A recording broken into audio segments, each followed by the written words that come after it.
Hello friends, এ হলো মিষ্টিদের নতুন বাড়ি।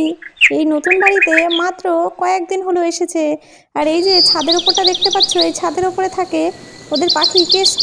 আর এই ওপরের দোতলা ঘরে থাকে মিষ্টি। আর নিচে সমস্ত ঠাকুমা পিসি সবাই থাকে। ও ছোট খোকা, ছোট খোকা, কোথায় গেলে? এই তো মা, এই তো, ডাকছো কেন? আরে ডাকবো না, এই যে মার্বেলের গাড়িটা এসে কখন থেকে দাঁড়িয়ে আছে, তো এগুলোকে নামাতে হবে তো। কোনো মিস্ত্রি আসেনি আজকে নাকি? আর বলো না মা, কোনো মিস্ত্রি আজকে কাজে আসেনি। তাহলে কি হবে? একা একা কি তুই নামাতে পারবি নাকি? তো নামাতে গিয়ে আবার একটা অঘটন ঘটিয়ে ফেলবি। যা যা, পাশের কাউকে ডেকে নিয়ে আয়। হ্যাঁ হ্যাঁ মা, ঠিক আছে, যাচ্ছি যাচ্ছি, কাউকে ডেকে নিয়ে আসছি আমি। তুমি এত চিন্তা করো না মা, আমি কাউকে ডেকে নিয়ে আসছি।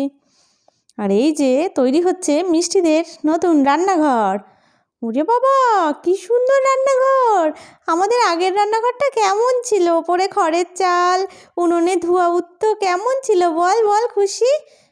মিষ্টি, চলো এবার আমরা ঘরে ফিরে যাই, এখানে অনেক নোংরা। ওপরে উঠবো কাকু, আমিও ওপরে উঠবো। বাবা, টেবিলটা কি উঁচু করেছে! এত উঁচুতে টেবিল হলে আমি কি করে খাবার নেব এখান থেকে? দূর দূর, মিস্ত্রিগুলো খুব পচা। একটু ছোট্ট করে টেবিলটা বানাতে হতো, জানে আমরা ছোট। এই যে আমি টুল থেকে নেমে পড়ে তো আর হাতই পাচ্ছি না। এখন কি হবে? দূর, ভালো লাগে না। মিষ্টি, মিষ্টি, এখানে তুমি কিন্তু একদম কথা শুনছো না। এই বড় বড় পাথর যদি একটা গায়ে পড়ে তাহলে তোমার কি হবে বুঝতে পারছো তো? একদম মাথা পেটে রক্ত বেরোবে।